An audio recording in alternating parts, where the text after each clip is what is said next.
without any further ado, I'm going to turn it over to Hannah, who's going to start her presentation and walk you through the rest of today. So with that, let me stop sharing here, Hannah, and you can turn it over and share your screen and go from there. Sweet. Thank you, Austin. Thanks for the intro, and thanks everyone for being here today.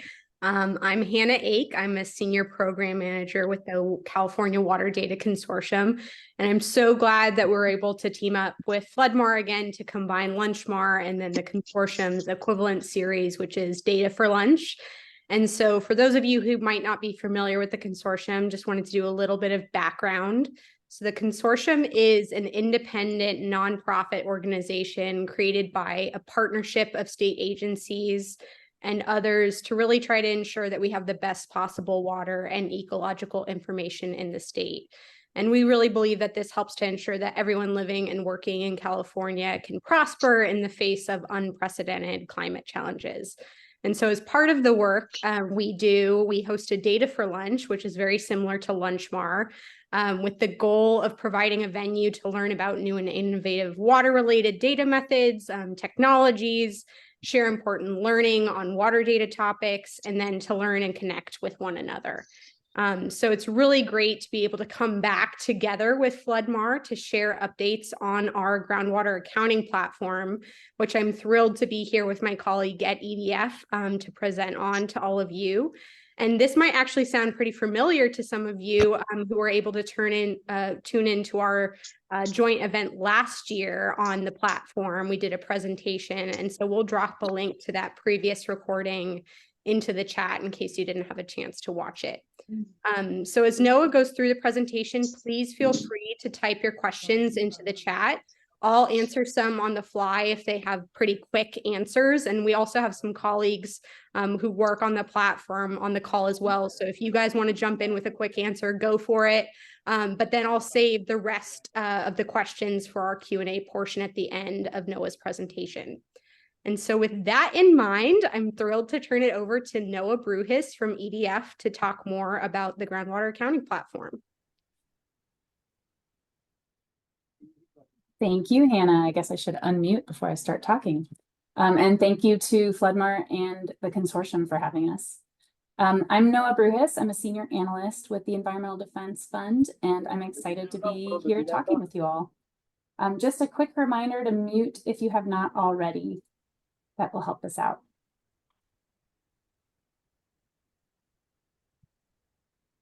Okay, so just a quick orientation to what I'll be talking about today. We, as Hannah mentioned, did a LunchMar / Data for Lunch last year. So some of you may be familiar with the platform and some may not. I'll share kind of the vision for the Groundwater Accounting Platform and provide a bit of project background first. This project has and continues to advance in collaboration with a lot of partners and advisory groups. So I'll provide an overview of our project team and those venues for participation. Now, for those who did see the platform at the last presentation, you'll get to see what we've been working on in the past year when I walk through a tour of the platform. But I will start at the beginning for anyone who missed the presentation last year and kind of cover that briefly. And then more than anything, we want to hear your questions and comments. So we'll leave an opportunity for questions and comments at the end. So the vision for this project is to provide local agencies with the high quality, consistent data and open source tools necessary to help them better manage water resources during drought and flooding, as well as to support them in transitioning to long-term groundwater sustainability under SGMA. The Department of Water Resources and the U.S. Bureau of Reclamation are funding this project, and we're partnering, Environmental Defense Fund is partnering with the California Water Data Consortium, Environmental Science Associates, and Olson to further develop and scale an open source groundwater accounting platform that was originally developed by EDF and ESA in partnership with Rosedale Rio Bravo. So we see it as a great opportunity to advance the work that's already underway and ensure that as required under SGMA, there's consistency in approaches both across subbasins, but also between subbasins.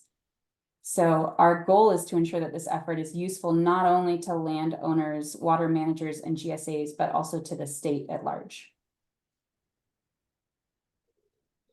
So again, those of you who watched last year's or are already familiar with the platform may know this, but to orient the rest of you a bit on what the Groundwater Accounting Platform is and the work that's been done to date, I wanted to provide a bit of background as a jumping off point.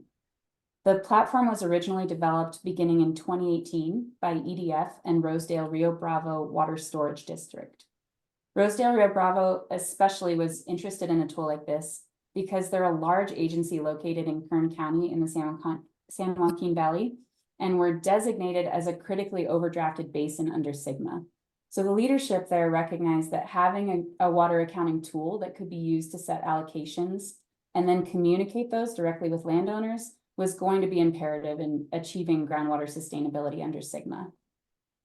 The district's about 44,000 acres, and about half of that is irrigated acreage with permanent crops. So to solicit feedback during the initial platform, EDF and Rosedale hosted a series of landowner workshops, and there it became clear that landowners wanted not only something effective, but also something very user-friendly and straightforward. So we've really kept this in mind as we work to expand the platform to other GSAs and districts. The open source nature and state funding mean that new users can leverage all the work previously done and will benefit from future improvements as well, keeping costs low compared to starting from scratch. So this next phase of work that we're in, which is again being undertaken with financial support from DWR and the Bureau of Reclamation, is well underway. And I'm excited to show you how the platform has evolved to be more scalable and more accessible with a lot more functionalities, ultimately making it useful for a variety of GSAs. Here, I've listed the project team, including the California Water Data Consortium, Environmental Defense Fund, Environmental Science Associates, responsible for the technical development of the tool, Olson, who developed the modeling and scenario planning, and OpenET, who provides satellite evapotranspiration data. We're also grateful to the support of this group of 5 initial pilot partners who've been participating in monthly calls to help shape the development of the tool. And I'm demoing a range of the things our platform can do that were informed by conversations in these calls, but each agency will have their own policies and subsets and combinations of these functionalities. Okay, so the platform has 3 main components as shown here as 3 differently colored rows. The first are the data being used to estimate water use. You can see these at the top as inputs to groundwater accounting. In its first iteration, the platform only used OpenET to estimate water use, but we now have the functionality to integrate additional water use estimates from metered data as well as other satellite data to ensure that the accounting tool is useful to a broad range of GSAs and flexible to specific geographies. The metered data or other data integrated into the platform are password protected and can only be viewed by landowners or district managers. The second component is the integration water budgets, which you can see at the bottom as outputs of groundwater accounting. These serve as the basis for water allocations, resource management decisions, and the longer-term basis for water trading, where agencies or districts have decided to go in that direction. And then the final component seen in the middle row is the expansion of platform functionalities to include decision support tools, which will ultimately tie into the expansion of scenario planning and visualization functionalities within the groundwater accounting platform. And to support these components of scaling, we're working with Olson, an engineering firm based in Nebraska, on integration of their groundwater evaluation toolbox, better known as GET. GET is a cloud-based visualization tool that uses an agency or district's existing groundwater flow models to enable water managers to run and evaluate the effects of management scenarios like pumping or recharge in near real time and to visualize those impacts. The last thing that's helpful to know before we dive deep into a tour is that there are 3 user experiences within the platform. The first is a landowner or operator who can log in and see their water budget for their parcels in 1 or more geographies. The second is a water manager who can set up rules for their geography and then also administer roll-up water budgets. And the third is a platform administrator who has access to platform operations and configuration across geographies. Here at the bottom of the slide is the link for the platform, and I'll share it again at the end. Anybody can go to that link and create a user profile. And also at the end of the presentation, I'll share some contact information where you're welcome to reach out to us and we can assign demo parcels to your profile for you to explore the platform and its functionalities if you're interested. So first, we'll walk through the landowner or grower experience. So one of the first things that needs to happen when a landowner creates a user profile is they need to claim their water accounts in any of our partner GSAs or districts by using a verification key that likely they've received in the mail. These are accounts that are associated with their name according to tax assessor records, and the landowner may claim accounts in the platform across multiple GSAs or districts, which we'll broadly call geographies, so long as those geographies are configured in the platform. So if there's a landowner that owns land in multiple GSAs and those GSAs are both all set up in the platform, then that landowner can claim their water accounts in those multiple GSAs. Once they've loaded that verification key, this page will auto-populate with some accounts that they can review and confirm. And they'll need to confirm that they want all those accounts and all the parcels within those accounts to be associated with their profile. If they select yes, those accounts will later show up on their dashboard. And you can see here that this is my landowner profile after I've claimed some water accounts in a demo geography. You'll notice I can claim more water accounts at any time. And I have a card on the right with information about my demo geography accounts. If I had accounts in other geographies, they would show up in other cards on the right. So next I can click on Water Dashboard on the top menu bar. And I'm taken to this page. Here I see a map view of my accounts. And I can always return to this view by clicking Water Dashboard at the top.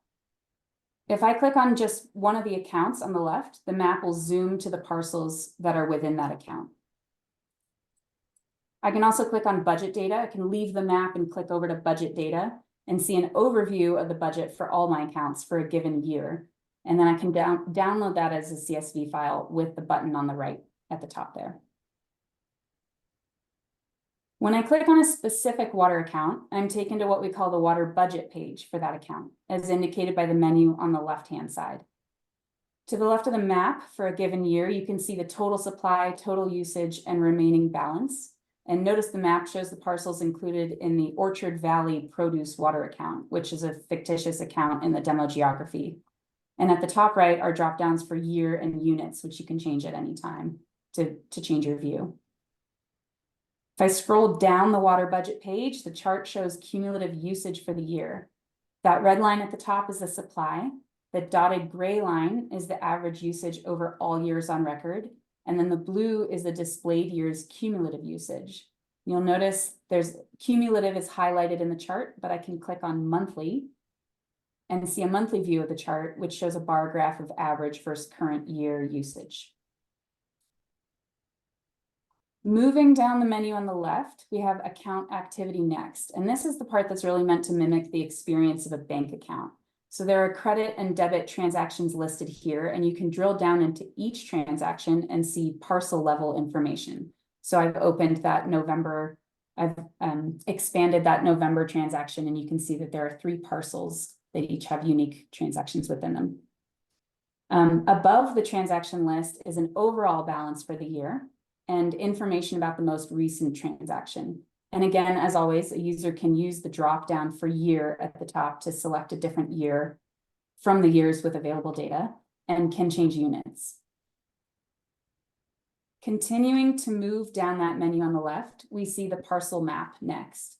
This is a map view of the parcels within an account, and you can see one of the 3 parcels on the right has been selected. So when that happens, when I click on one of those parcels, the map will zoom into that parcel. If I were to select a different parcel, the map would move to zoom on to the different parcel. Next is the allocation plans.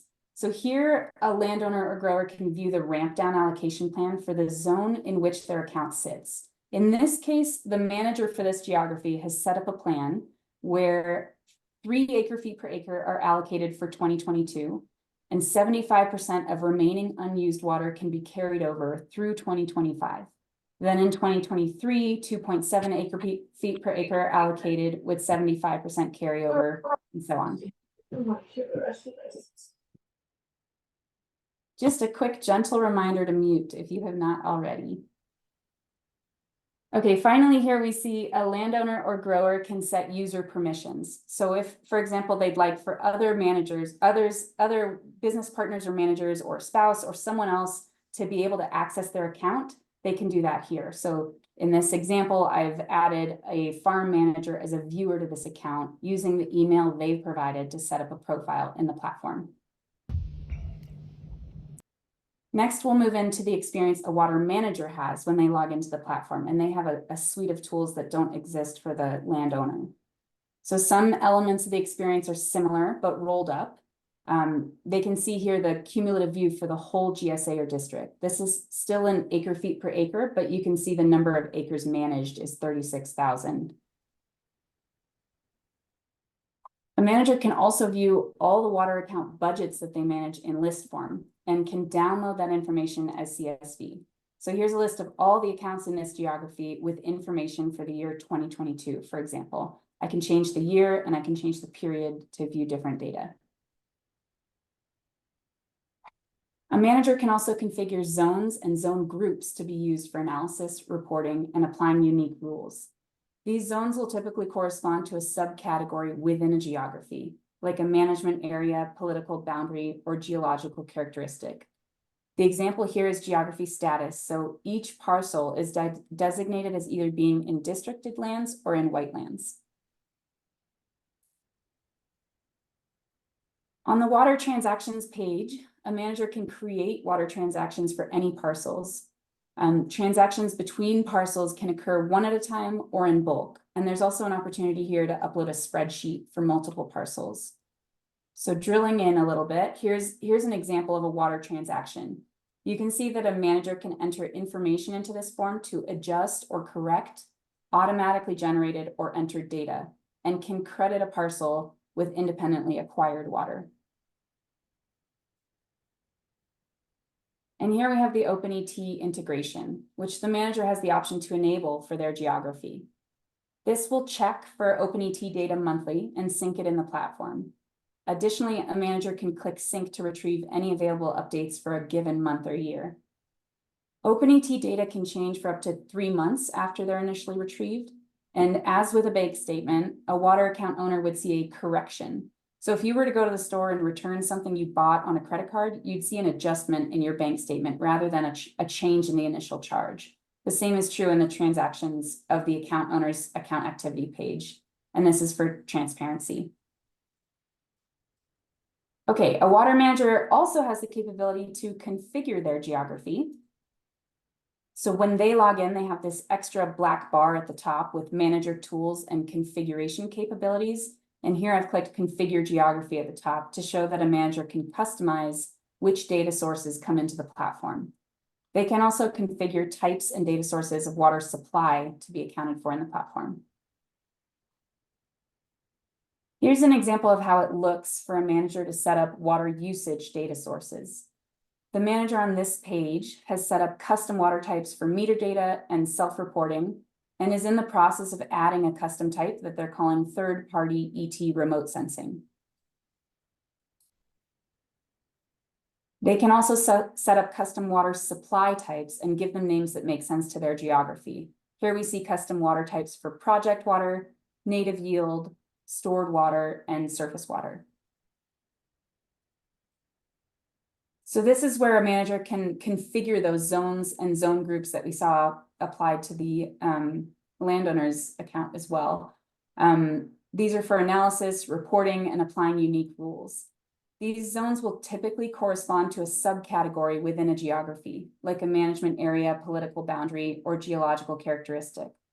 When we saw the allocation plan in that landowner view, that was set up by the manager per zone. So different zones can have different allocation plans. A manager can also view a preview map for geospatial data layers where they can test and confirm the configurations they've set up, including the configuration of those zones. And these data layers are available to this user on all maps displayed throughout the platform. And then finally here, just a taste for the latest with the scenario planning features a water manager can experience. Scenario planning is still kind of under construction, if you will, but our partners at Olson have made huge advances in the platform recently. So here, for example, we're looking at Merced Water Resources model, which is a fully integrated surface and groundwater flow model. If I want to run a scenario to add a well, for example, I can do so on this page. I see this map with some options. I give the scenario name and then add one or more pumping wells and one or more observation points by clicking anywhere within the model on the map. And then I run the scenario. And when the scenario runs, we can see a simulation of what it would look like at our 2 observation points if the new well were to be added. We also have scenario planning functionalities for recharge currently, and there are many more in development. Okay, I know that was a pretty quick run through. So at this time, I want to remind you that you're welcome to visit groundwateraccounting.org and create a profile. And you're welcome to reach out to us to help get you set up with some parcels to explore the platform if you'd like. And with that, I think we can open it up to any questions. Thanks so much, Noah. Take it from here. No questions in the chat, but if anyone wants to speak up, you're welcome to raise your hand and Hannah will call on you or place your comment or question in the chat box. Thanks, Austin. Yeah, thanks everyone. Yeah, feel free if it's easier to just come off mute. Feel free to do so. Hi. Yeah, go Can you for hear it. me fine? Yeah. Hi, this is Catherine Heaton, and I was wondering, have other states implemented a similar accounting platform that was used to inspire this platform, or is California the leader? Ooh, that is a really good question that I don't know if I know the whole answer to it. So Olson is based in Nebraska. And so a lot of the work that they've done on the platform and some of the ideas that they've been able to contribute to the platform are based a lot on what has happened in Nebraska. And so I know that it has drawn inspiration for this. I'm not sure about other accounting tools. I'm sure other people have worked on this. And then also, I think, there's consideration about expanding this to other places. I don't know if you know anything else about that, Noah. Yeah, it's still pretty early days for that work, but there are others from different states who have expressed interest in learning more about the platform and seeing what it could look like to adapt it to their regions.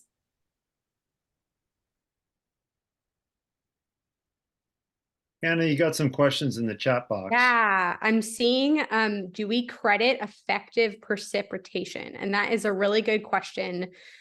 So there kind of is like a set of policy decisions that go along with setting up a geography in the platform. And so what we've really tried to do in the platform is make it really flexible so that different policies that work for different GSAs can be adopted and implemented and managed within the platform. So we wouldn't be the ones to decide to credit effective precip. That would be a GSA policy decision, and then we would figure out how to manage that within the platform. So let me know if that didn't answer your question. I'm also seeing here, who are the expected folks to fill the role of water manager? Are these private landowners or commercial farmers or something else? The water managers are those who set the policies and rules for their district or GSA. So that would be sort of GSA agency managers, because they're configuring a geography for a number of individual landowners. And then, can the platform be used to look at impact of different scenarios on GDEs? I don't actually know where we're at with those kind of questions. Yeah. In theory, I don't know that there's a reason it couldn't be. So we're kind of at the early stages of the scenario planning implementation. So we kind of wanted to integrate these models and start from there. But I don't think that there's any reason that couldn't happen in the future. And we are excited to hear about what kinds of scenario planning and what kinds of scenario building interest is. Yeah, we're definitely interested in that. And then Mike, I see your great question of who so far has expressed surprise at how helpful it has been for them. What were they surprised by? Yeah, I think really good question. I think, it's interesting. I think there's a lot of tools out there. And so I think really what has been the most rewarding to hear back from is the users who really find it easy to use. Because I think, with things like complex policies and complex accounting, it's really challenging to make the user interface simple and straightforward. And so I really credit our team, our partners at ESA, and their UX design for just really making it straightforward and kind of like making that hurdle much lower for it to be easier to adopt. So I think that has been a really nice thing to hear back feedback on. I don't know if you have any other ideas, Noah. Totally agree.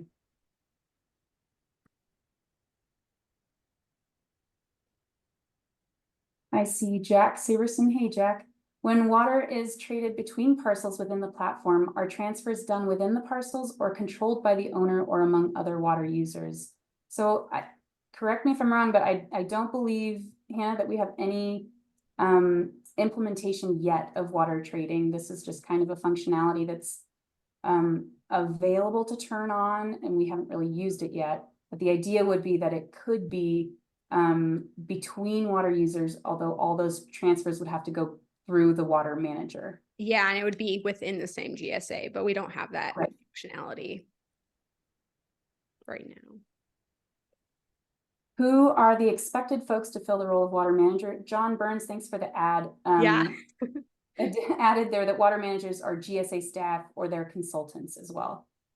Yeah, so John and his team have done a really good job of thinking through kind of the necessary roles and permissions that would be useful to have in the platform, because we recognize that, certain landowners might have a family member that they want to use the platform rather than them, or a trusted consultant or a lawyer that they work with pretty frequently.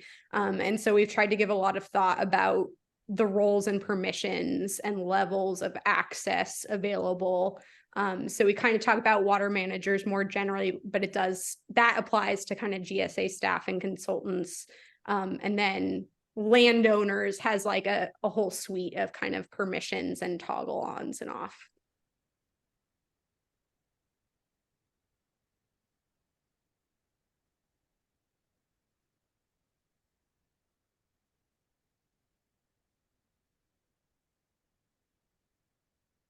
Yeah, I'm seeing a question from Jackie.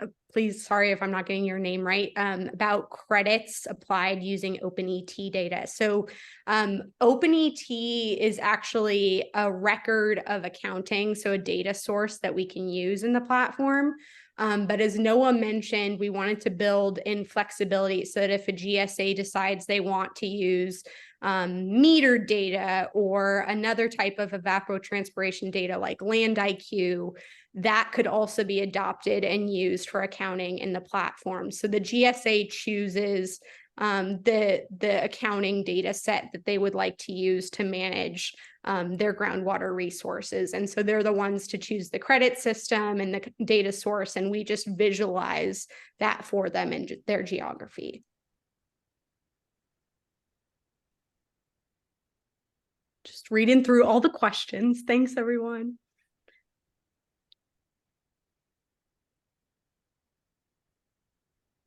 I got a question from Mark on, does the program include floodmar water that is recharged by the landowner? That's a really good question. Not right now. As Noah mentioned, we want recharged. It's a scenario that folks can run right now, but that would be a great an add-on as GSAs kind of consider recharge credits, and how we can incorporate that into the platform. Hannah, this is John Burns. I'd answer that one a little bit differently, that the water managers can define any number of water types within the platform according to their policies. And stored water that could either be independently acquired by a landowner or by a district on behalf of their member landowners would in fact be accounted for in the platform. And a lot of our pilot GSAs are looking at that as one of the buckets of water or water types that they would want to support, and is currently supported by the water types configuration functionality in the platform. Awesome, John. Thanks for clarifying that.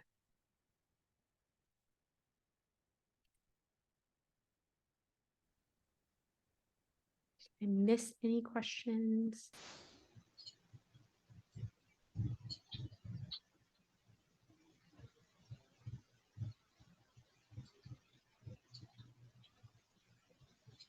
Ben, did you have a question?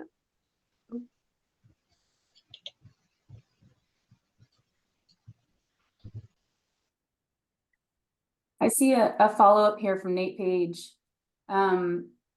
responding to John's excellent response about effective precip, kind of asking if we've heard of any updates from OpenET regarding development of an effective precip data product. John, I don't know if you want to take that one. Yeah, we've heard from the OpenET team that their roadmap does include providing an effective precipitation product. Last I heard that was going to be available, I think it was summer or fall, but please don't quote me on that. So we're in touch with that team as others are, and kind of anxious to see and be able to utilize that product, and we would anticipate integrating it to the platform when it's available. Yeah, and thanks, Mike, for this question on the next phase. And really, we've had these awesome pilots. The platform has been built quickly and so effectively by John and his team. And so now we are kind of, in the next phase of looking for additional users and folks ready to come on and begin using an accounting tool like this. So we're having meetings, we're seeing what's out there, we're answering questions. So if you all work with a GSA who is at this stage or is ready to adopt a tool like this or looking at tools like this, considering them, we would love to chat and answer their questions.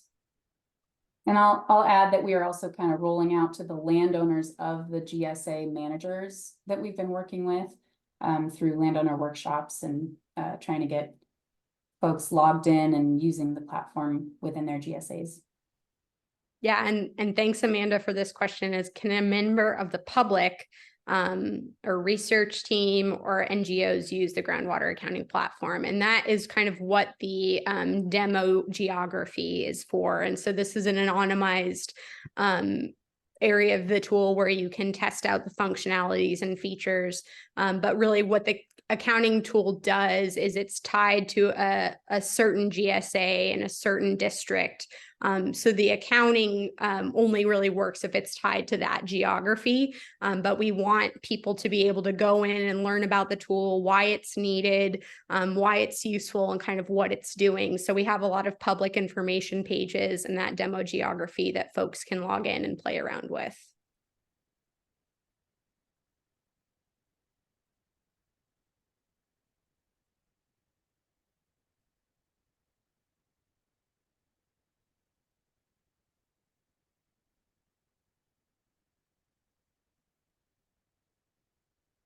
I see here, how is the Floodmar network engaging with this tool? It could be of service to Floodmar efforts, but is there something structural happening between the two groups? Hannah, are you aware of anything very formal?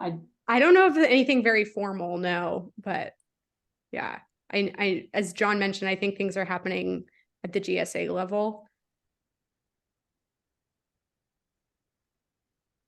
And then Oh, sorry. Yeah, just going to verbalize one of the chat questions, which was about water levels and well registry coming soon. Apologies for the slightly outdated slides there. The question was, what is the expected timeline of those functionalities? And John just shared that we actually do support both of those now and just need to update the coming soon label. Yeah.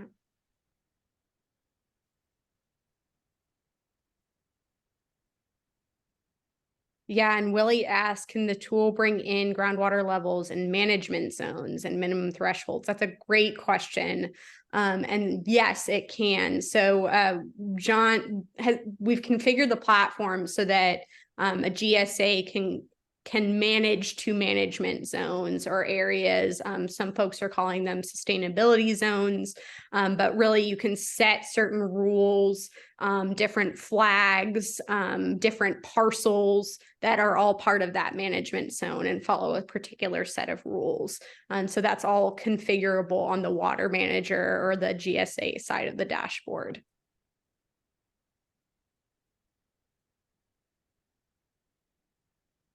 We have a comment here. This is excellent information. This is one solid tool that a couple of GSAs I work with are considering for smaller basins outside of the Central Valley.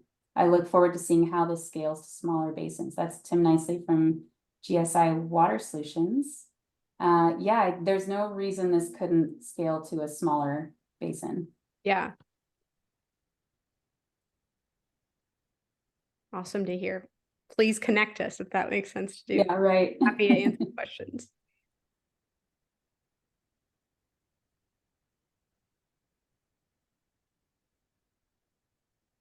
Any other thoughts or questions? Such a good flow of. Yeah, I may just backtrack a bit to read out Jim Schneider's response to Mark's question about floodmar water recharged by the landowner. Jim is our Olson modeler working on scenario planner. And he said that the platform can track floodmar water separately from other water sources, and the scenario planning functionality could be used to determine the fate of recharged water, i.e. how long it's still available in the aquifer to be pumped back out.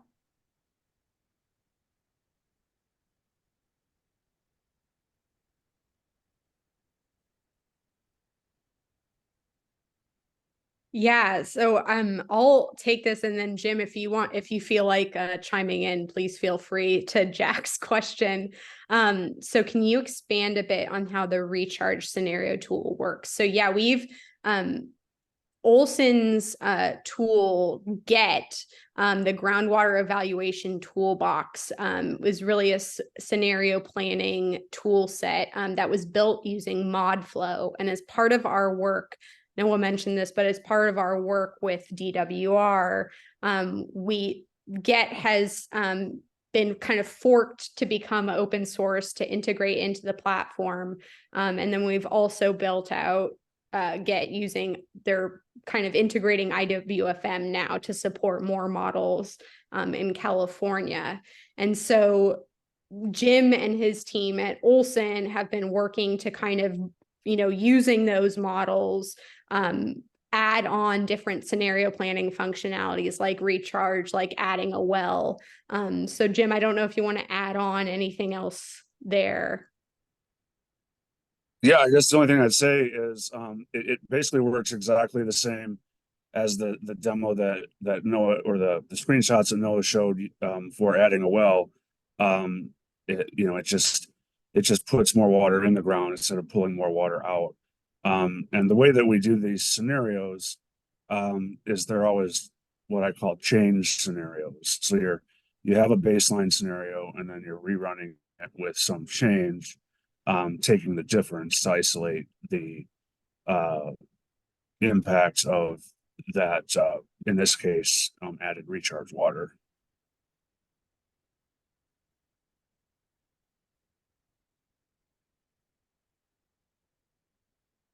Bunch of questions coming in quick here. Have we done outreach California-wide to gauge interest in using this from GSAs? And do we expect high levels of uptake?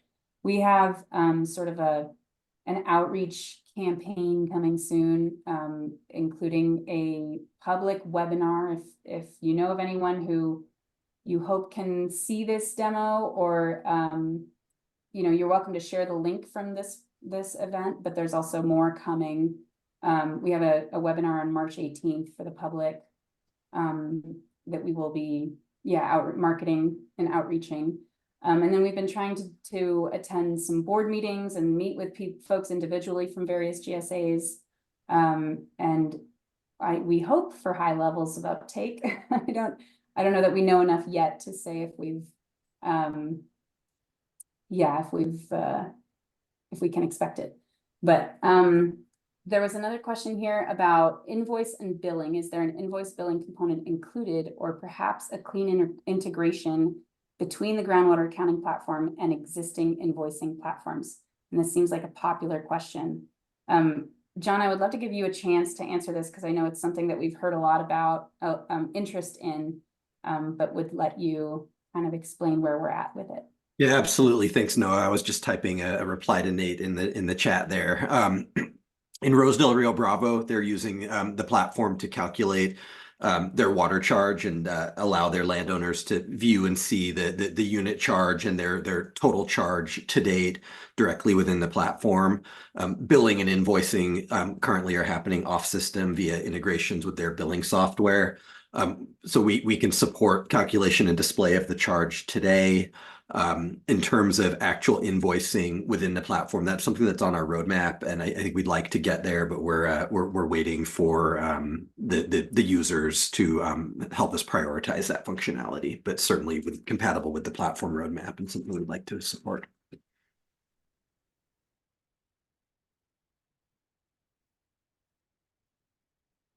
And then Jim, I'm seeing there was a follow-up question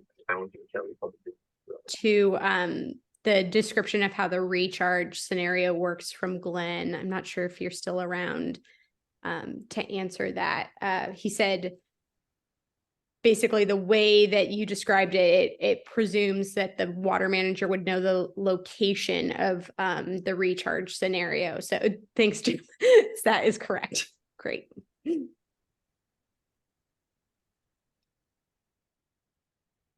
Scrolling through some questions.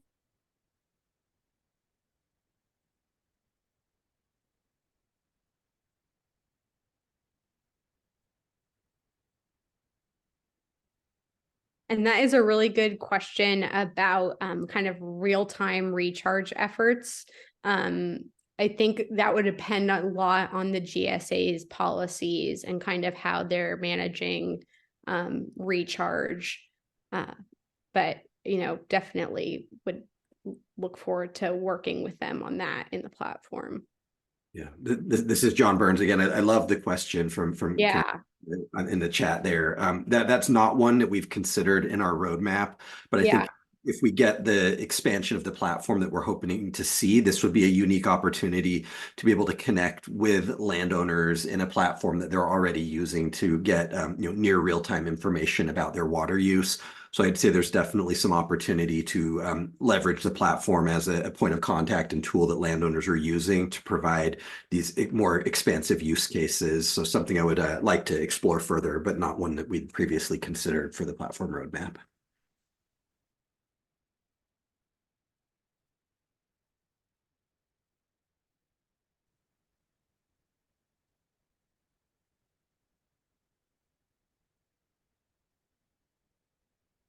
Any other questions?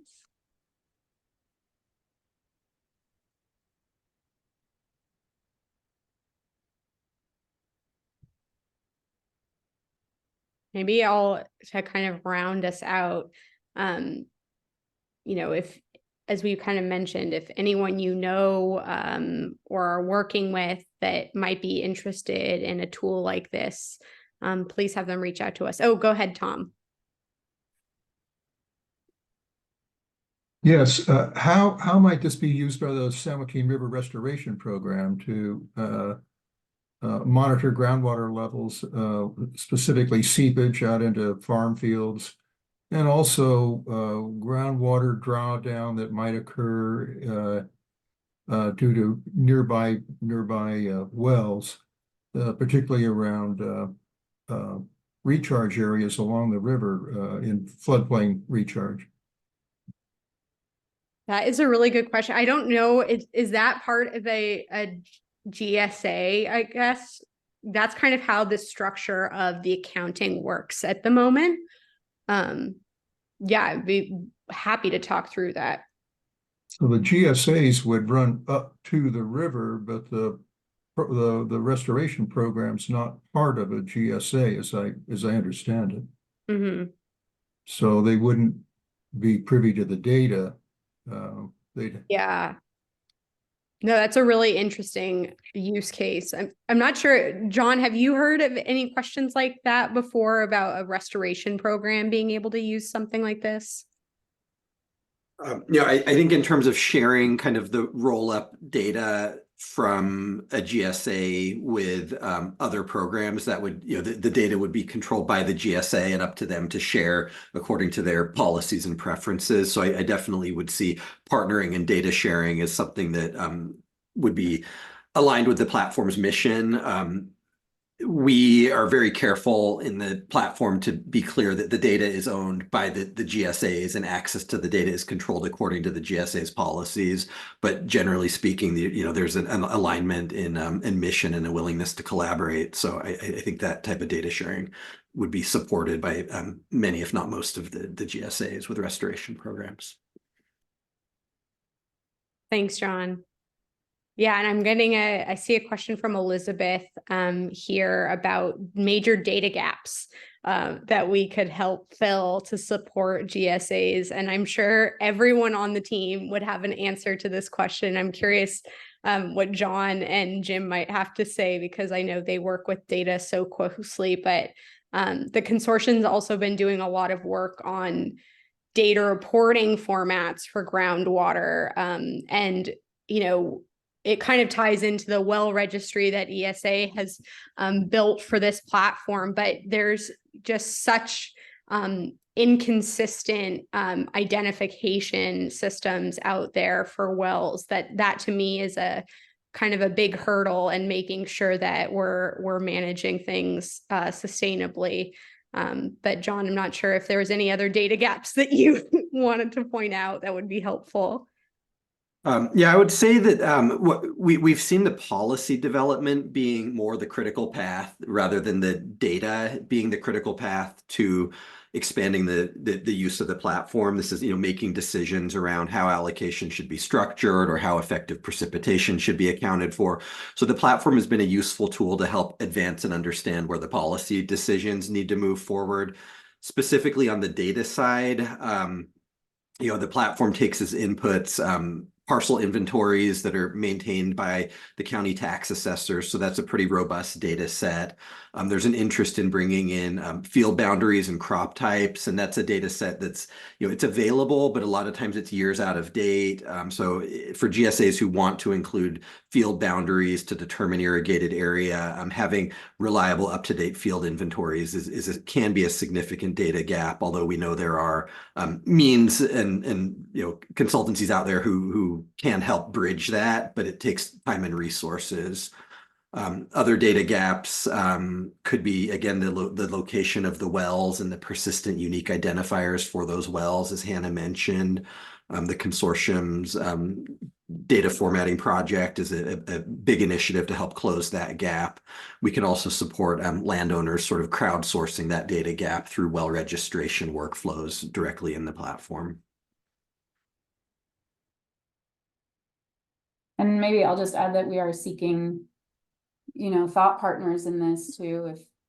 If there are things that seem glaring to you and you want to share that, we'd love to hear.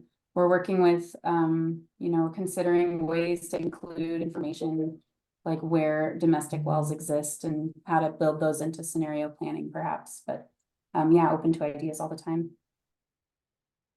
Yeah, I know we're running out of time. So if your question did not get addressed, please feel free to shoot Noah and I an email. Just to close us out, I saw Nate asked about kind of management of the tool. And the vision is that this tool would primarily be operated by the GSA. So they would choose to adopt this as their accounting tool for the GSA and then roll it out to landowners and users. And because it's open source, they can choose to hire consultants if they choose to add on features to the platform, or kind of go with it as it's built. But, we're still in, the last year and a half or so of our contract with DWR. So we are adding new features, and we're continuing to develop the platform. But the vision is that GSAs would be able to use this and make sure that it's useful for them into the future. Yeah, so please reach out if we didn't answer your question today. Is there anything I'm forgetting, Noah? Nope, I was just going to offer to share the last slide here with the website and our contact information if anyone's interested.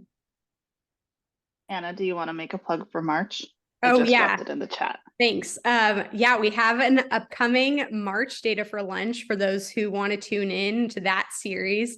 We can join you over at Data for Lunch too. And this is for OpenScapes, who's been working with the State Water Resources Control Board. So come tune in, learn more about OpenScapes.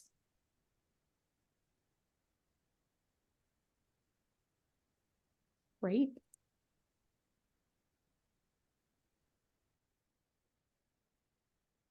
Austin, is there any closeout you want to do? No, that's about it. We're wrapping up here and timely. Your contact info is there. So if anyone's got additional questions, feel free to reach out to Hannah or Noah and they'll follow up. So thank you, everyone. We will get this recording packaged up and posted onto the website where the other past recordings are also kept.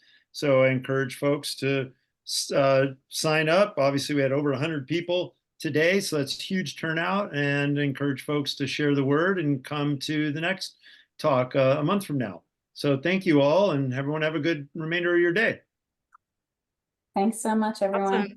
Thanks, everyone. Thank you.